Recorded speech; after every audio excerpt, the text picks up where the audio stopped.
Circular flow of income two sector model में। ठीक है, तो टू सेक्टर मॉडल बिना आपका टाइम वेस्ट हुए जस्ट इन 10 मिनट्स में आपको सर्कुलर फ्लो ऑफ इनकम समझाने वाला हूँ। सबसे पहले आपको पता होना चाहिए फैक्टर ऑफ प्रोडक्शन के बारे में। किसी भी बिजनेस को बनाने के लिए जिनकी नीड होती है वो है लैंड, लेबर, कैपिटल, एंटरप्रेन्योरशिप। इनके बिना आप बिजनेस को ग्रो नहीं कर सकते, स्टैंड नहीं कर सकते।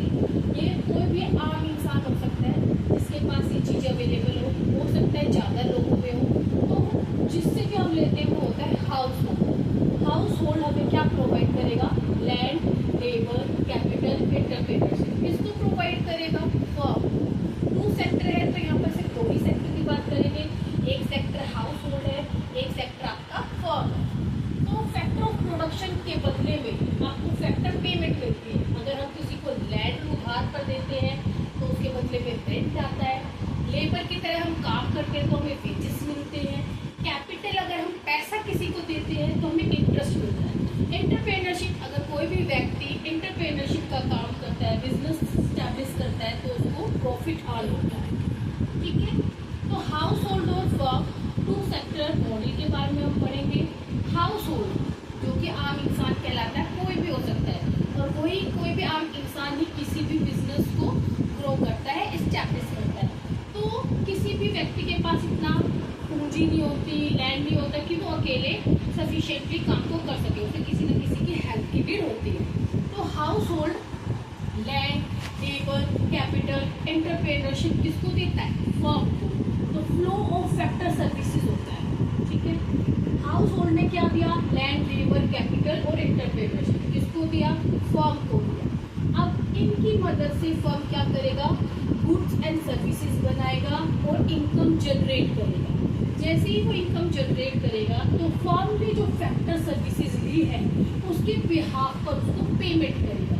यानी कि यहाँ पर आपका फ्लो जाएगा, जो फ्लो जाएगा वो किसमें जाएगा? पेमेंट फॉर गुड्स, जो हमने अभी हाउस होल्ड से लिए, जिसके उनको बोलते हैं rent, wages, interest and profit. जैसे ही हाउस होल्ड के पास इनकम आएगी तो कोई भी आम इंसान, क्योंकि टू ही सेक्टर है, यहाँ पर कोई बैंक नहीं है, गवर्नमेंट नहीं है, पूरा का पूरा पैसा हाउस होल्ड कहाँ पर स्पेंड कर देगा? फर्म के पास स्पेंड कर देगा, यानी कि एक्सपेंडिचर कर देगा। जो इनकम आई है उसको फर्म की गुड्स एंड सर्विसेज में एक्सपेंड कर देगा, यानी कि खर्च कर देगा, स्पेंड कर देगा। तो यहाँ से पैसे की पेमेंट दोबारा होगी गुड्स एंड सर्विसेज, और फर्म से हमें क्या मिलेगा? Goods and services. तो फ्लो इधर गया गुड्स एंड सर्विसेज के रूप में, और हाउस होल्ड ने उस गुड्स और सर्विसेज की क्या कर दी? पेमेंट कर दी, जो कि कहाँ पर जाएगी? फर्म के पास जाएगी। ठीक है, तो ऐसे ही ये जो फ्लो है सर्कुलर फ्लो ऑफ इनकम, यानी कि इनकम यहाँ से जनरेट होगी, हाउस होल्ड के पास जाएगी, हाउस होल्ड इसको खर्च कर देगा फर्म के गुड्स एंड सर्विसेज को परचेज करने में। ऐसे ही ये फ्लो ऑफ इनकम चलता रहेगा, इनकम जनरेट होती ही जाएगी। ठीक है, तो two sector flow of income में आपने देखा होगा यहाँ पर एक रियल फ्लो है और एक मनी फ्लो है।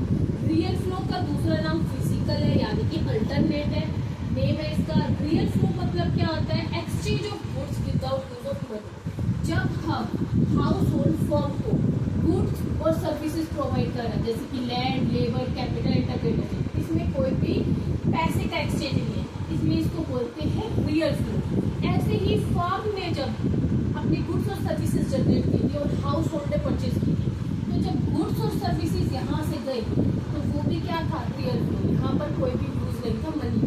तो ये दोनों आउटर लूप क्या कहलाएगी? Real flow. अगर आप बात करें मनी फ्लो की तो इसका दूसरा अल्टरनेट नेम है nominal flow. Nominal flow of money between house hold and firm, यानी कि जो एक्सचेंज होगा वो किसका होगा? Only in terms of money. तो आपने देखा होगा लैंड, लेबर, कैपिटल, एंटरप्रेन्योरशिप के बदले में फर्म ने यहाँ पर पेमेंट करी थी। फर्म ने यहाँ पर पेमेंट करी थी, किस रूप में पेमेंट करी थी? Rent, wages, interest and profit. जो फ्लो हुआ वो किसका हुआ? मनी के रूप में हुआ। ऐसे ही हाउस होल्ड ने गुड्स एंड सर्विसेज की पेमेंट करी थी। गुड्स और सर्विसेज की जो पेमेंट करी थी फर्म को, वो क्या था? आपका मनी फ्लो था। Is that clear? तो real flow and money flow circular flow income के टाइप्स है।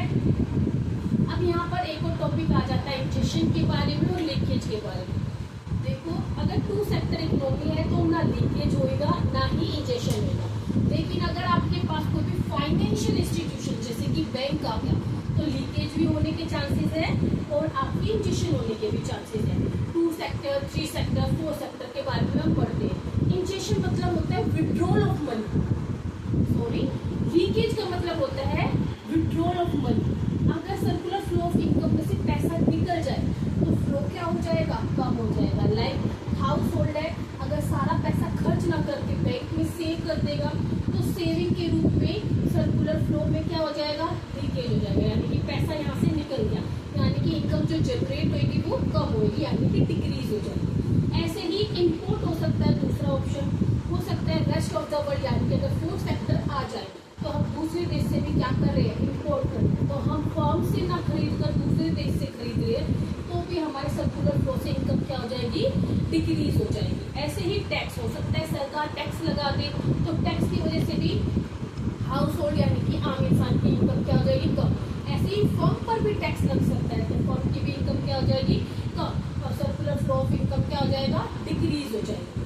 ऐसे ही इंजेक्शन है, इंजेक्शन भी इसका अपोजिट है, यानी कि यहाँ पर पैसा आता है, सर्कुलर फ्लो ऑफ इनकम चल रहा है, लेकिन अगर इसमें पैसा और इन्वेस्ट कर दे तो सर्कुलर फ्लो क्या हो जाएगा, बढ़ जाएगा। जैसे कि हो सकता है इन्वेस्टमेंट कर दे, कोई फाइनेंशियल कंपनी आ जाए, फर्म में इन्वेस्टमेंट कर दे, आम इंसान को कर दे, या फिर सरकार खर्चा कर दे जिससे आम इंसान की इनकम बढ़ जाएगी और वो गुड्स और सर्विसेज ज़्यादा परचेज करेगा। ऐसे ही एक्सपोर्ट हो सकता है दूसरे देश के लोग भी हमारे देश की गुड्स एंड सर्विसेज परचेज करें और उससे भी हमारा मनी फ्लो बढ़ जाएगा और मनी फ्लो बढ़कर सर्कुलर फ्लो ऑफ इनकम बढ़ जाएगा। तो आज मैंने आपको सिखाया सर्कुलर फ्लो ऑफ इनकम। अगर आपको मेरी